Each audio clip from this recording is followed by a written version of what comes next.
a pick and roll with it. Make a pick and roll with it. Betting weekly. Fast break from coast to coast and way downtown. From coast to coast and way downtown. From coast to coast and way downtown.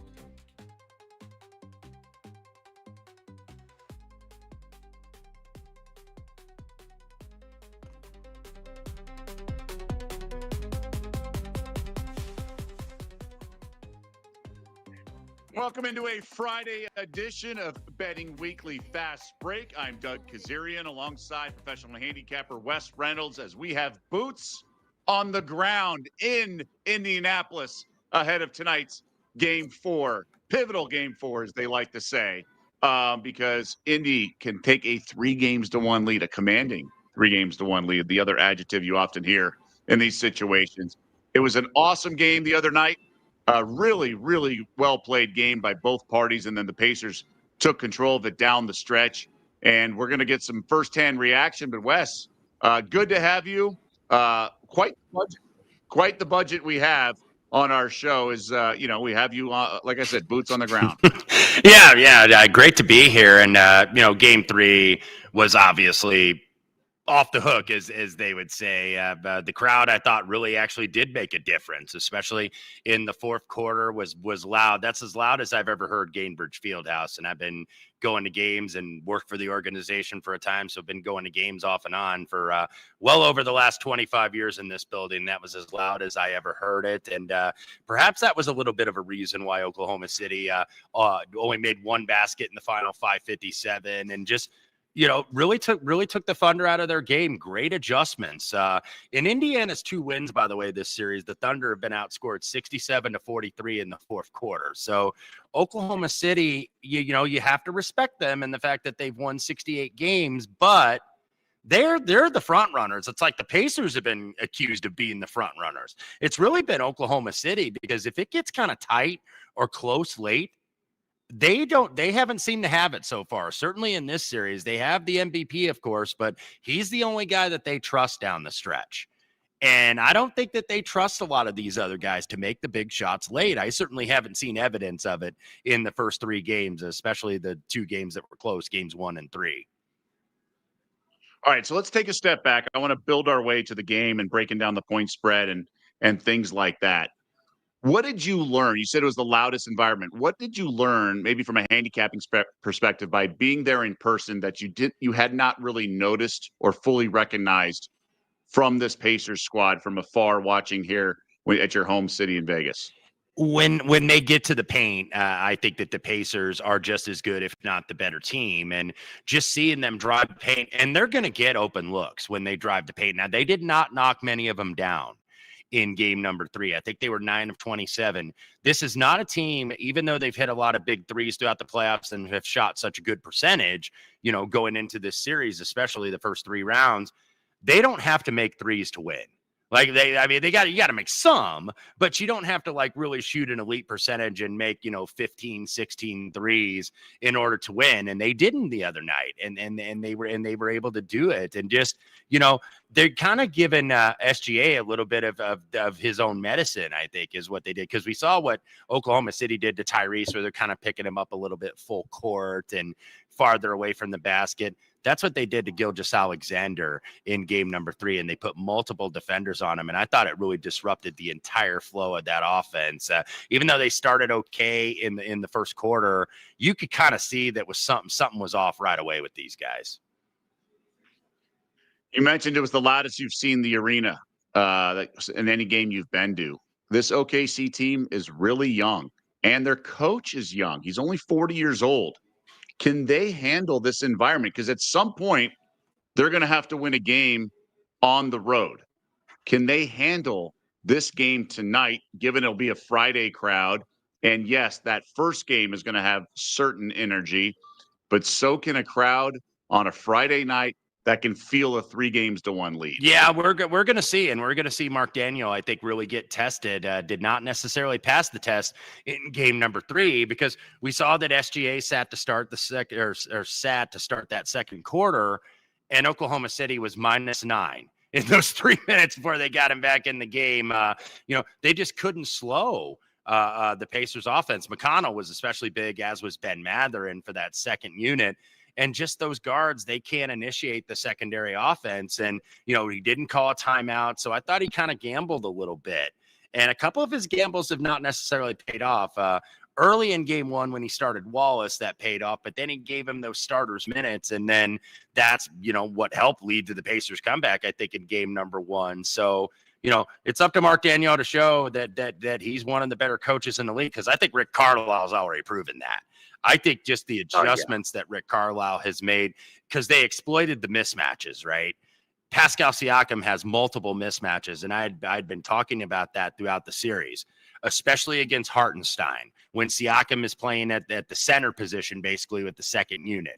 He has mismatches there. He also has mismatches when SGA is guarding him, and when they're using Pascal to initiate more of the action, and that's what they did. It's not just Halliburton that can initiate this offense. They used Pascal a lot in game number 3, and I thought that was really beneficial and made that Pacer offense even more dynamic. You mentioned the mismatches and touched on it with Siakam and stuff like that. What are some of the other adjustments that Carlisle has made that you notice? Well, when they inserted Shepherd earlier than usual in the late in the first quarter, I thought his activity, forced a J-Dub turnover, made their wings uncomfortable. Now, there were a couple times where Shepherd was on SGA where he's just going to get beat off the dribble. He's the MVP. He's going to beat you off the dribble from time to time. But I thought Shepherd in those minutes, he made SGA work to score. And I think SGA had 12 points at the half, ended up with 24. And inserting Shepherd defensively just, I think, really made them uncomfortable. Better defensive communication, really controlled the tempo of the game throughout, and were able to initiate the offense, did not give up a ton of offensive rebounds. And that's good for the Pacers because that gets the offense going and allows them, okay, immediately see what you see, attack the paint. And then the Thunder have to collapse, and then you can kick out for a 3, or you finish at the rim and get to the line, which the Pacers were able to do. So you could tell that they now have multiple initiators of the offense, not just Halliburton and Siakam, but McConnell for the second unit, and then Ben Mathurin, who is really the star of stars in game number 3. So when you have multiple guys to do that, it makes it very hard for the other team to defend. All right. Good insight there. I did not notice some of that stuff, so I appreciate your perspective, knowing your favorite team so well. So I'm really torn here. At least there's a fork in the road, right? You have a situational spot in handicapping lore, zigzag theory, that says Thunder favorite off a loss. That's why there's a tax. It's up to 6 here. Well, I shouldn't say up. It opened 6 and it stayed there. But OKC is 0-8 against the spread on the road in this postseason, and they're only 4-4 straight up. So they've been favored in all 8 games, and they're only winning 4 of them. And they're 0-8 ATS. There's a tax here.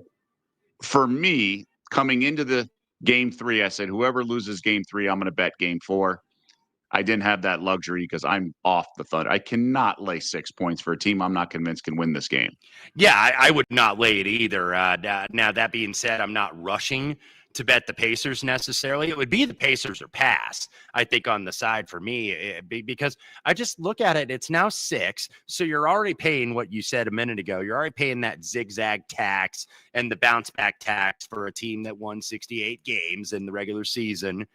But I think that's too high of a tax just from a number standpoint. Like, you are not betting the number here. You're betting the spot here. I think if you're laying it with the Thunder, and I think that it's too much of a tax, because you're basically telling me, let's say default home court advantage is 3 points. So you're basically saying that the Thunder are like almost a 12-point favorites in this game when they were max 11 in game number 2, and they were even less than 10, I think 9.5 throughout most of the time in game number 1. So yeah, I don't think that you could, it's just not justified to me.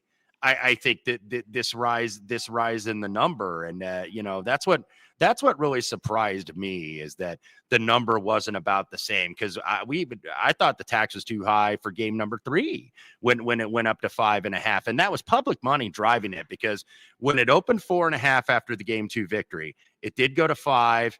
You saw some buyback at 5.5 from some of the sharps and some of the wise guys. Now it got pushed back up because the public bettors, I think, following what they see last, and that's what bettors do. That's what they have the proclivity to do, is bet what they see last. But I think that this has stood pat by and large at 6. Like, you're seeing a couple shops at 6.5. A couple of, I think, maybe the stores in Vegas that cater to like public backers.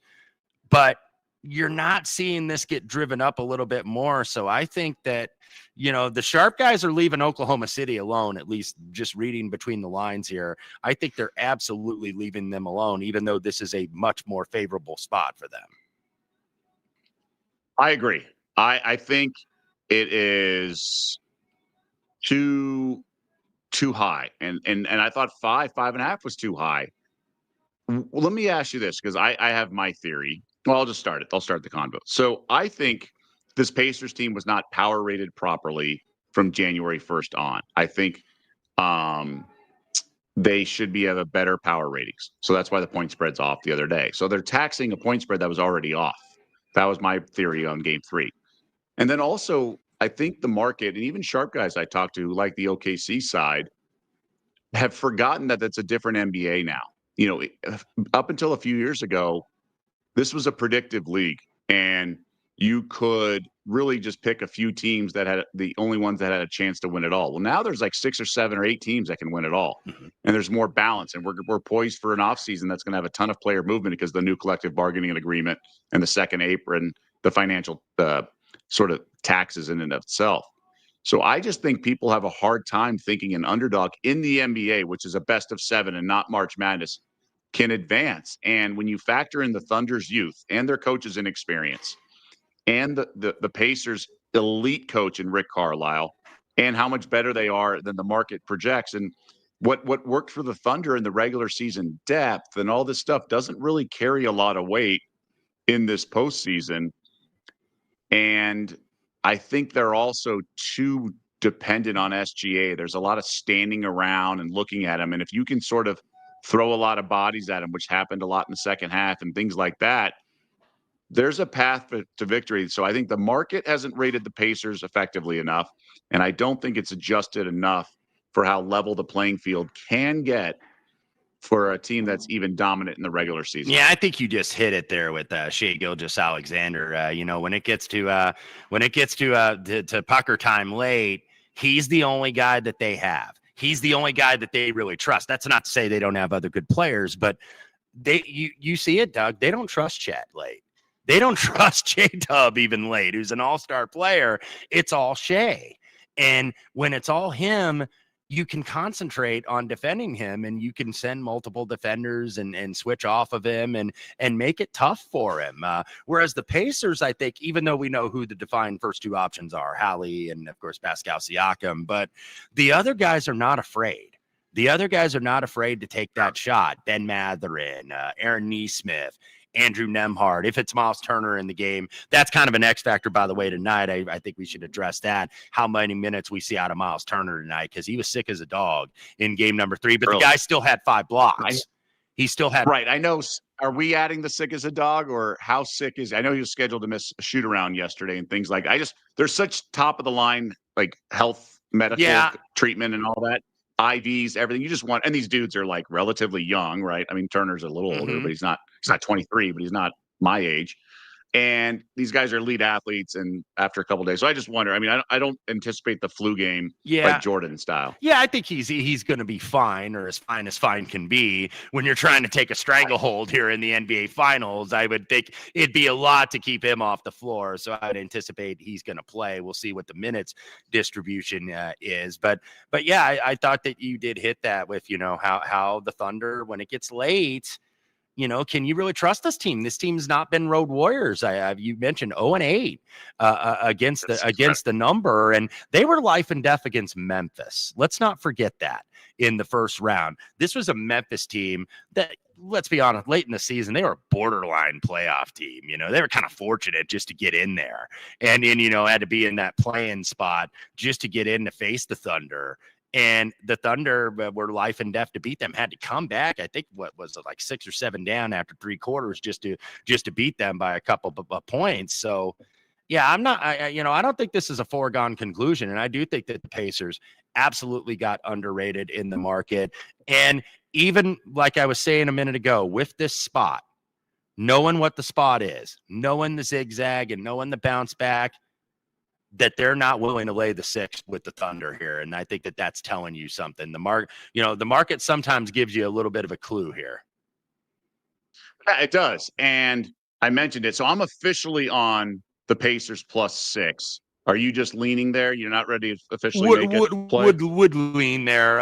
It would be Pacers or nothing, but Right. But I think I'm going to leave it alone. I was on them for game number 3, but the spot it's where the spot conflicts with the number, and when you have them kind of meet head on, have at it. Stay out of it unless now. I think if some more 6.5 show, I think you will see some interest in the Pacers.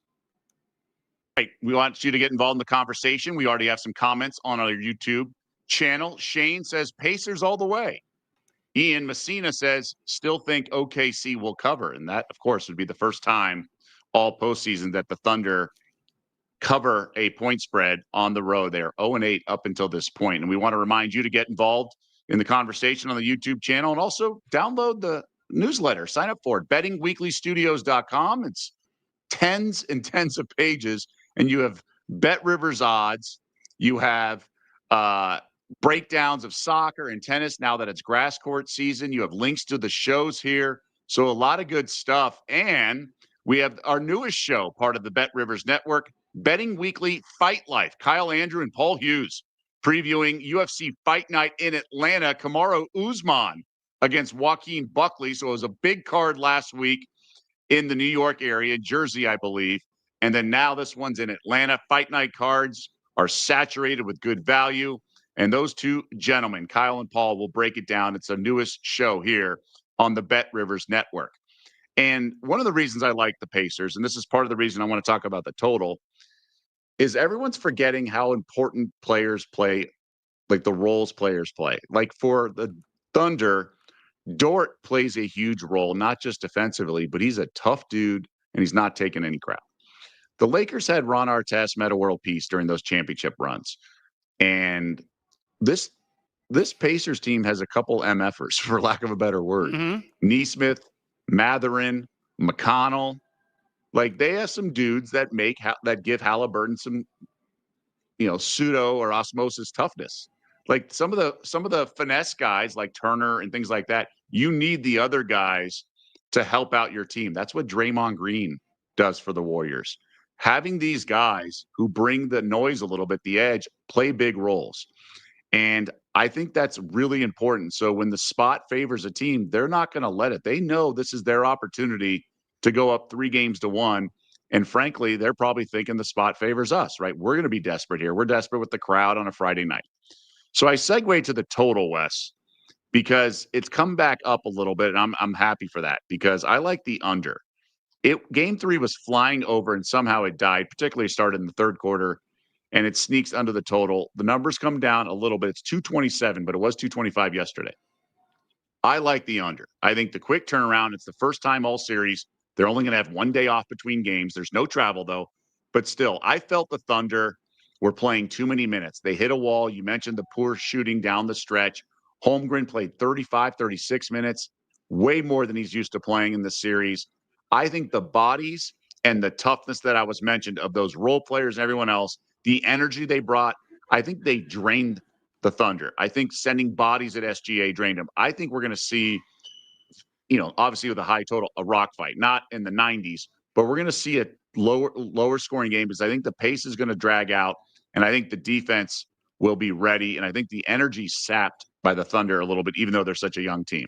And so to your point, sometimes when you're handicapping the side, you can do it a little bit through the total. So if there's interest, I think on the Thunder, you would maybe look at Pacers team total under, which is, I believe, 110.5 out there at Bet Rivers, maybe a half somewhere. You could find out there. We always say recommend shop for the best number if you want to win it this long term. But yeah, I would tend to think that maybe you get off to a hot start early, and then I think this dies in the fourth quarter. Like in the final few minutes when this is like, okay, because I think the common refrain in all the media, and that's one thing I think that the mainstream media gets right, is that I think the winner of this game probably does win the series. So they're going to know that. And this is two possession game, final 6-7 minutes of the fourth. You're going to see a lot of full shot clock possessions. I think you're not going to see maybe the Pacers even driving with reckless abandon to the rim, like they were, like how many points they were able to score in the paint. And that should be the approach again. They should absolutely do that, but it's a lot different late when you might be nursing a lead or it's close and every possession matters just that much more. It's a lot. So I think that this scoring dies down, but also want to bring up your point that you talked about role players, because I think Sir Charles absolutely hit this right. Charles Barkley said role players play better at home. And they have, by and large, putting aside the several threes he hit in game 3. But Lou Dort has been better at home than he's been on the road. TJ McConnell for the Pacers has been better at home than he has been on the road.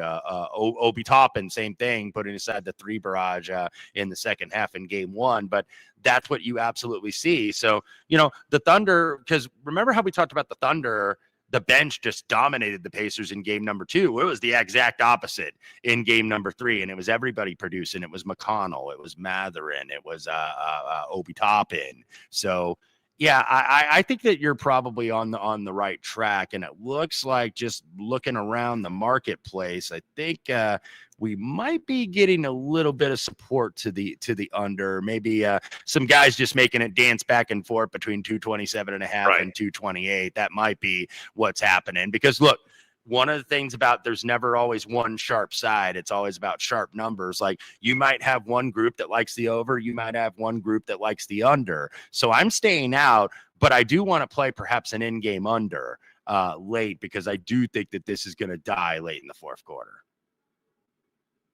Interesting. And you can play second half under before the game. So that's one way if you want to really get ahead of it and kind of be cute, if you will, in that regard. Player prop time. I want to ask you about some specific guys first, and then we'll get into the ones you like. Shai Gilgeous-Alexander had 24 points. We mentioned he's the head of the snake. I like the under for the game, and I like the adjustments, and it's 1 day turnaround. 33.5 just feels like a monster number. Now, I know he's the leading scorer and the MVP from the regular season, and he can certainly get into the 30s. But I think the familiarity with the Pacers defenders from Canada, right? Mm-hmm. And then the stats of what we've seen in this series, when Nesmith or Nebhard are guarding SGA, he's shooting 35% from the field, and he's not getting a bunch of free throws. And 33.5 is a big number. Carlisle started to send a double at him. You can't be afraid to lose a bet. Obviously, there's a path for him to go 34 plus. I get that. But I think I have to bet it. I think 33.5 is too big of a number. What do you think? I certainly don't want to bet the over necessarily, but I think that it's probably right. From an SGA standpoint, I wonder if you think that he's going to have, one of those MVP and one of those legacy games. I wonder if maybe you look at the assists under, because the Pacers, to some degree, even though they sent multiple defenders at him and that got him out of his rhythm, there's a little bit of the Donovan Mitchell game plan that you're seeing, what you saw in the Cleveland series, where they kind of funnel shots to him.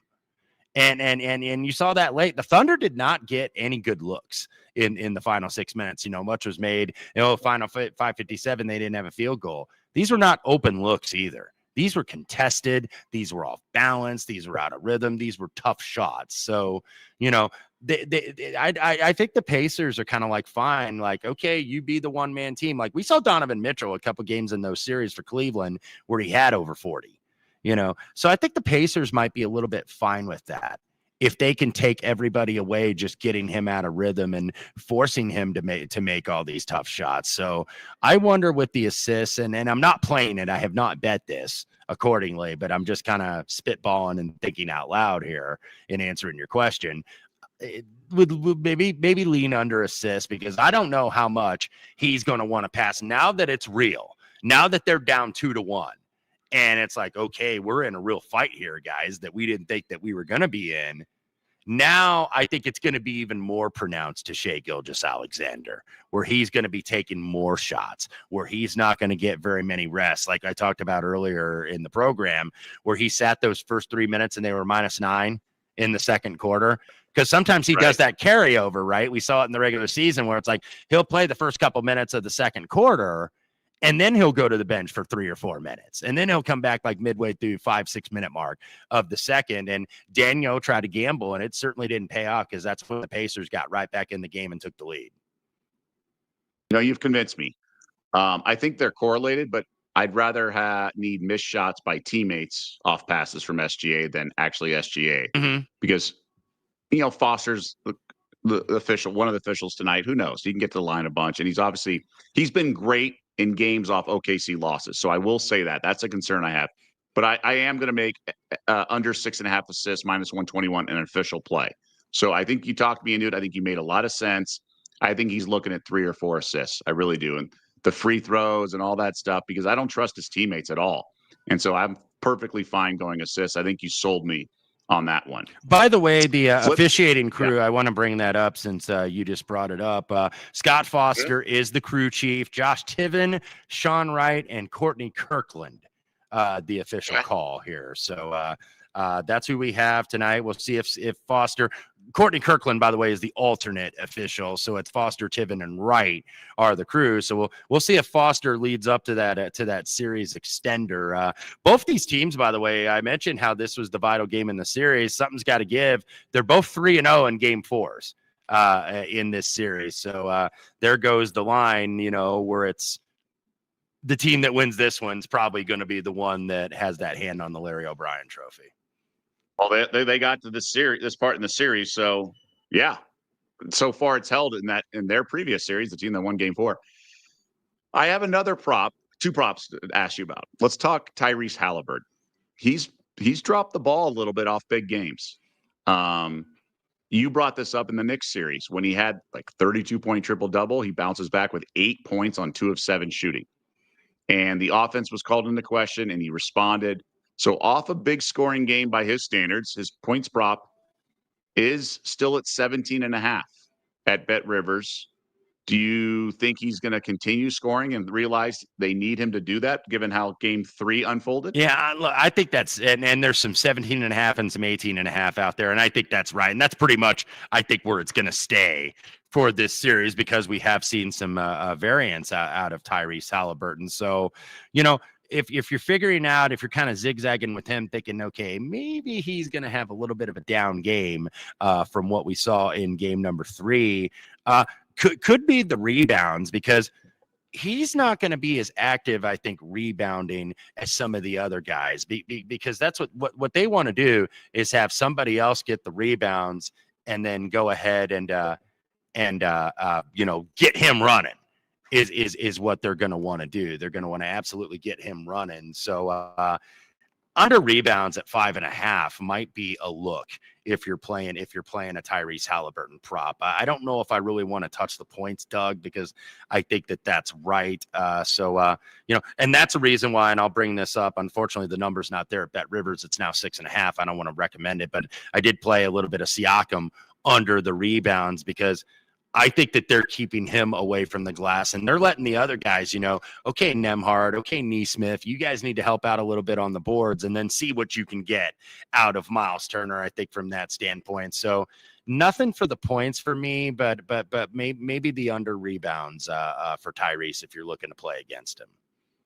Okay, so 5.5 -143. Maybe the market will come back to 6.5 or something like that, things along those lines. My other question is, and I think this is just a fascinating player prop angle for both odds makers, bettors.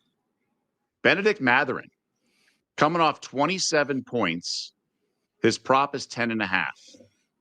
Now, I think it's worth mentioning, it's not obviously he had an extreme outlier performance, but in game 2, he also had 14 points with increased minutes.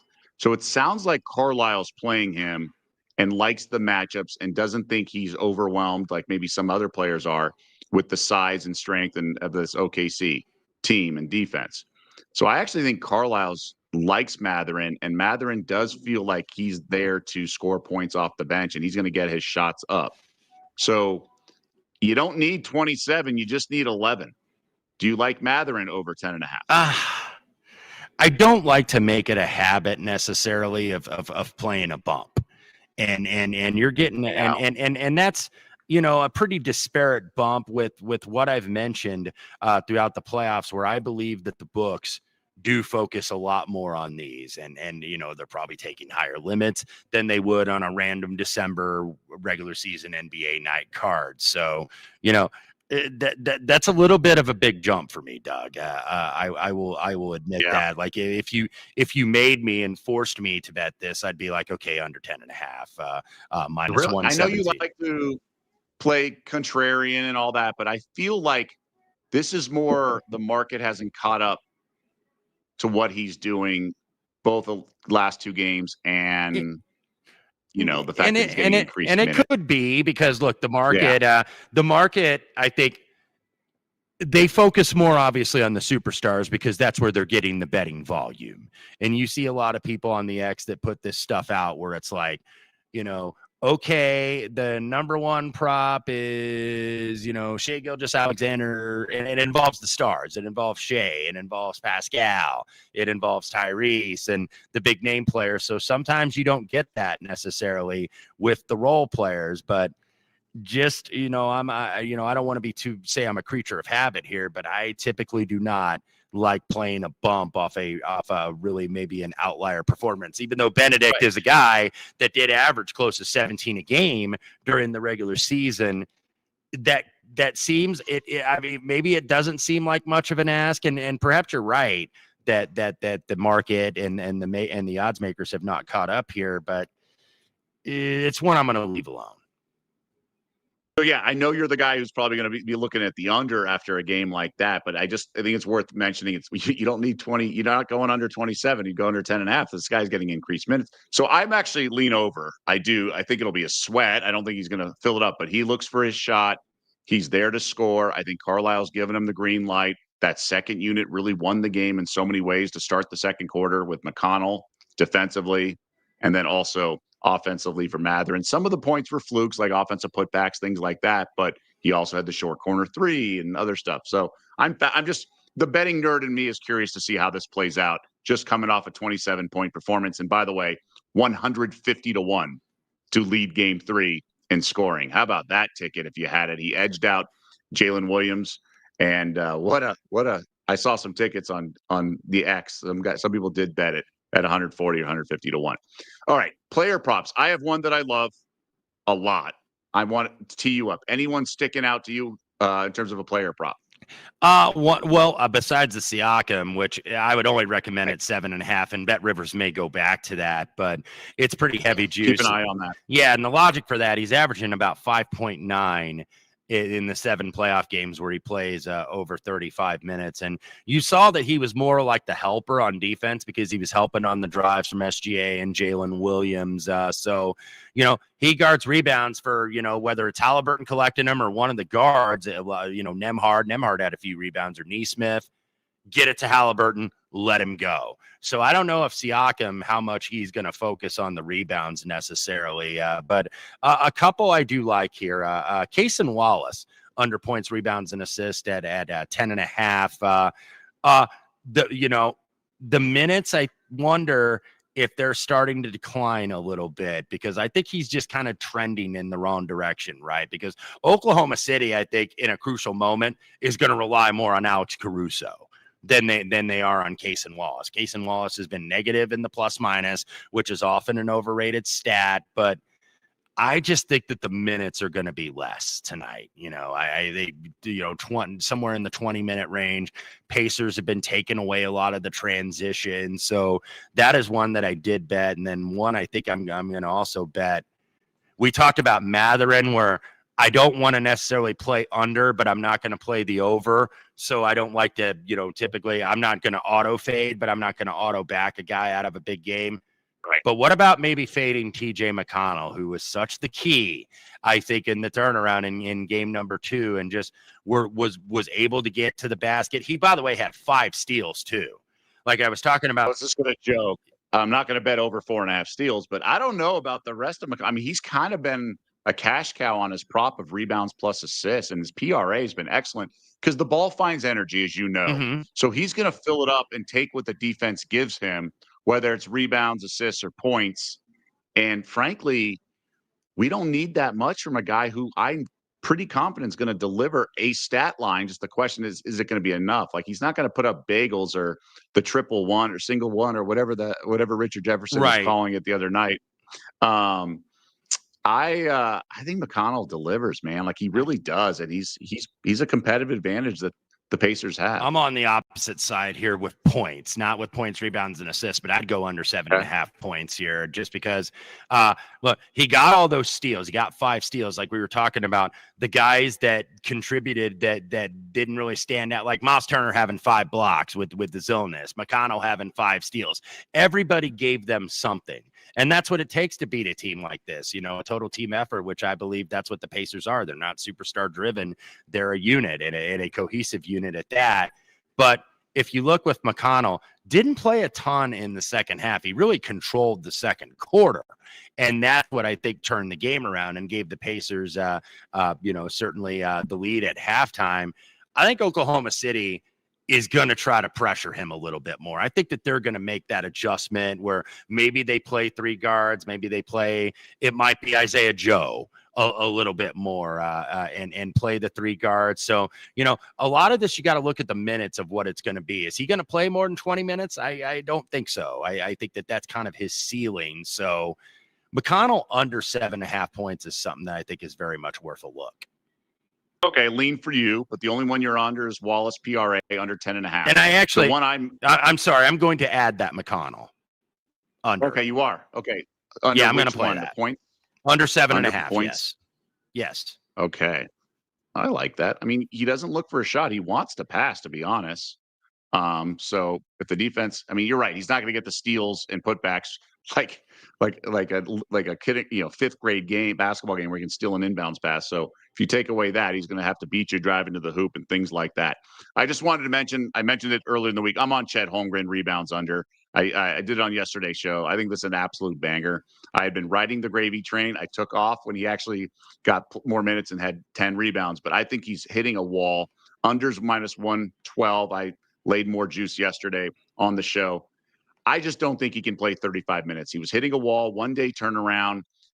He's got to go back to the 28, 30 minutes, and he's just too soft out there in terms of his size and his presence. He's too thin. So I think under 8.5 is a really good bet. I'm anticipating 6 boards. Well, and in game number 3, that was the buy low spot, I think, on Chet, the over when it went to 7.5, because it had been hitting the under 8.5. And when you get little minor adjustments like that, or what are seen to be minor adjustments on starters or guys that are heavy usage, heavy minute players, sometimes they get a little bit of ahead of themselves. And Chet did go over the rebounds. However, he did not play well in game number 3, and I think it's because the Pacers moved him around, ran a lot of cross screen, played him too many minutes. Yeah, and played him too many minutes. Yeah, they ran a lot of handoffs. Where he's got to have Miles Turner. Even when Miles Turner goes out and sets the ball screen, he's got to stay with him because Miles Turner is capable of shooting that 3 and capable of making them. So Chet he only had 1 block, by the way, in game number 3, which goes to what we've been saying for the Pacers to do: attack the paint, attack the paint, attack the paint. Don't worry about that. He had 1 block, and Oklahoma City allowed 58 points in the paint. So I think you're going to see pretty much the same game plan. Now we'll see how Daniel and Oklahoma City adjust to it. But get Chet moving side to side. Get him out there where he's got to, cover on those ball screens. And then, you've got the guys in the dunker spots and the cutters in the corners, and that's Nesmith and Siakam most of the time. So they're going to be attacking. So I'd be with you. I think you're right on the rebounds. I think game 3 was a good spot to go over just because the adjustment that subtle adjustment gave, I think, the over 7.5, even with heavy juice and value. But now I think back to 8.5, that's probably the time to hop back on. I just felt game 2, he had a bunch of rebounds he could have had, and other people took it from him. So his opportunities were there. And I walked away from the table for the first time in my life. I was 7 straight unders for Holmgren on his rebounds prop. I take a step away, he goes over, and now I'm back in. So it's like I'm counting cards here if it works. All right, a few minutes to go in the show, Wes. Let's switch to the WNBA. A couple intriguing matchups, and then we got one tomorrow. Let's start with tonight. The Chicago Sky look like the worst team in basketball history. They are a 12.5-point dog in Atlanta. Obviously, Vandersloot's out for the year. They don't have their point guard situation figured out. We know their limitations on offense. Are they an auto fade? They're certainly not an auto back necessarily for me. This is a dreadful team, and I didn't think that they were going to be good. And I don't think it's necessarily the coach. I think Tyler Marsh is actually a solid coach and will be good for Chicago in due time. You got a bad mix, I think. You've got, they're trying to figure out a way to play the two bigs together with Angel Reese and Camila Cardoso. And I just don't think it's working. It's not working at all. These are still players these are players that still need time to develop. I don't want to back the Sky. Dream, I believe, off that nice win over the Fever the other night. So I think the Dream kind of priced a little bit to the moon. Maybe a way to play this is to sell somebody that's really been playing well. And I have not made this bet as of yet, and I'm not positive that I will, so I don't want to say, hey, bet this, but just kind of something to go through my thought process of what I'm looking at here. Alicia Gray has been pretty dynamite for the Dream early on. This could be a sell spot, though. I think under under 26.5 points, rebounds, assists. That's pretty much where it is in the market. There may be some 27.5 out there. That might be where I would look, because you see the total is getting bet a little bit to the under. It was 160.5. It's now 158.5. Maybe the way to play that under, if you miss that number, is to kind of fade one of the stars for the Dream, and that would be Gray. I don't think they should have any problem taking care of the Sky, though, now that this is up to 13 even in some places. I was heavy the last time the Sky had a game on this show. I upped my unit size, and I went Sky team total under and game under, and we got there. I basically predicted the exact final score. I was off 2 points on each team. I don't have that good read here. I think they're going to play Bantam at the point and have HVL, Haley Van Lith, who's terrible, play a lot of point. But they were throwing the ball out of bounds. Like that fourth quarter, they scored. So I would look at first half under or first half team total maybe. But for me, it's a pass. Like you said, the price, it's 12.5 is a pretty big number. I do think the Sky lose. It could be a 10-point loss. I expect Ariel Atkins to play better. Cardoso's got to show up at one of these points. I don't think Griner's that great. I do think Jordan Canada could have a nice game. She's back from injury, working out the rust, and I think she could be poised for a good game. So the Dream could roll them. It's a tough place to play. It's a tough travel spot for Chicago, but price feels right. Other game, much more intriguing. Aces 6-point home favorites. Asia Wilson, doubtful with a head injury. Aces look like a mess. They've lost back-to-back games as big favorites, but Dallas is only 1-10. However, Paige Becker's poised to return. How would you play this game? I'm going to leave it alone, especially with Asia not going, because they're so reliant on her. I know they have guards that can score, but they're so reliant on her. So, this is one I'm going to leave alone.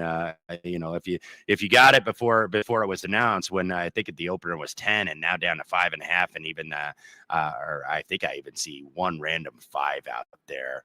But nothing for me. I don't have any confidence in the Wings. I think they're still kind of trying to figure it out and really figure out their rotations, new coach. It was especially difficult with Paige being out, but now she is back. But I just don't like the mix of players that Dallas has. I think you have Arike can come and go, some have big games. I mean, she's a chucker after all, but Dejanay Carrington, is kind of mercurial. Nalissa Smith, she's very up and down. So nothing for me. Okay. I think it's a buy low spot on the aces because I think Jackie Young's going to go off. I think some of they just have no depth, and the wings with wings games are tough because Enrique could go like 11 for 15 and go off, and then she could also go 4 for 22. So I'm just always gun shy because she stretches the defense and just chucks, so they could go in. It's not like it's bad defense. So I'm always a little uneasy betting on wings games, but I think ultimately they're not a good team. But this they could win outright. I mean, Paige is coming off a 35-point game, and we know Vegas doesn't play much D at all. The over-unders trickled up a little bit. It's now 170.5, even without Asia Wilson. Now, she's also defensive player of the year type of player, but still, they need her for buckets and stuff like that. But over 16.5 right now for Beckers, coming off a 35-point performance. She's maybe starting to feel her way around this offense alongside Wale, who's an Olympian. I could see the rookie being deferential to start the year. But she also started like 10 of 10 against Phoenix. But Vegas doesn't play much defense. Over is the only way I can play. But I know this feels like kind of like the Matherin thing we were discussing, but I still don't think the market's maybe adjusting. I think Becker's finally maybe have broken the seal and understands that she has the green light more than she originally thought. Yeah, I'm going to stay out of it, though. Admittedly, I've been doing okay in the NBA and solid in baseball, but I hadn't started the season off well in the WNBA. I'll admit that. I haven't had a good read, so I'm being very more deliberate and conservative with what I give out because what I've given out I don't think has been good enough. Smart, and I like that. I think that's a lesson for everyone. When you're not in a groove, don't press. Reduce your unit to like 1/10 of a unit or whatever. It's okay. Don't have FOMO. Go with what's working. I think a bettor told me this a long time ago, and I'll wrap things up with this. The biggest mistake people make is they press when they're down instead of pressing when they're up. If you're seeing the ball well, so to speak, and you should be, that's when you sort of like should push, a little bit because things are not just forcing stuff, but if you like it, go 1.2 units instead of 1 and things like that. So if you're seeing the ball well in that regard, that's something to keep in mind, not when you're down and chasing per se. You are in Indianapolis. Big game tomorrow against the defending champs. Liberty are 5-point road favorites with Caitlin Clark scheduled to come back. Now, the last time they faced them in the similar situation. They were like 1.5-point overnight favorites, and it closed like 3.5. Liberty are 5. They lose Phoebish, I believe, from overseas national team obligation. So that's their starting guard. But the Fever have Caitlin Clark coming off injury here. We think she's going to play. She's likely going to play, but still, how would you play this game? Well, she practiced, and it looks like she was given the official clear to go, which means I have the official clear to go to attend that game tomorrow because I wanted to see, obviously, her play. And, I don't want to be that guy that doesn't support, my hometown Indianapolis team, but I've got to see her in there. I believe they're also going to have Sophie Cunningham back, who is battling that ankle issue. So they're going to have her. Looks like DeWanna Bonner is doubtful. DeWanna Bonner's been kind of a disappointment, I think, and granted, she's an older player, but she's been a little bit of a disappointment, hadn't been able to figure out her role. So I don't think that that's going to affect the Fever at all. It might only be positive for her, for her to not have her in the rotation. And then John Kell Jones, we will see if she goes. She did not go against the Sky the other night. They really didn't need her. This is pretty much the closeout game for the Liberty, I think, even though they get the Dream next week up there in Brooklyn, to be the East representative in the Commissioner's Cup. So obviously, the Fever are certainly going to need this. And then they, I think, trail pretty drastically in the margin of victory. So I don't even know how much the Liberty can clinch here, but they don't have to have this game necessarily. But I think you might see some carryover energy. We'll see how long Caitlin stays at the game tonight, though, because I think, what are they, like 8-0 when she's in attendance in the playoffs? So she might be there for the opening tip and then go home because, it's an overnight for a game tomorrow afternoon here, 3:00 Eastern. So I do think there'll be some energy, and I think you got some carryover with people in town. I think you're probably going to have a very big crowd there in Gainbridge tomorrow. So I understand certainly why this is dropping in total, by the way, all the way up to 171.5. So, yeah, I don't have a play here. It's for me, it's actually Liberty or pass. I think they're in a groove. At some point, Stewie's going to play. But you mentioned Jonquel Jones. I mean, she's the Finals MVP from a year ago. She's no slouch. I think Sabrina's a little overrated these days. She can nail open shots, but she's slow on defense. And Sophie Cunningham, I'm convinced stinks. She can shoot an open shot. Great, congratulations. She's slow as well. And Bonner being out, yeah, who cares?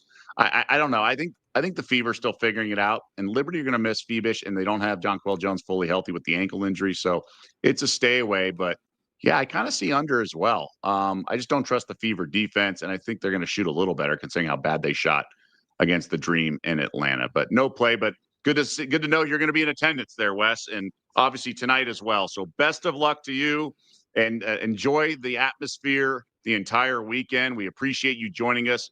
Obviously, it's fun. You're out there with friends and stuff. So taking time to join us on the show is much appreciated. You bet, Doug. Anytime.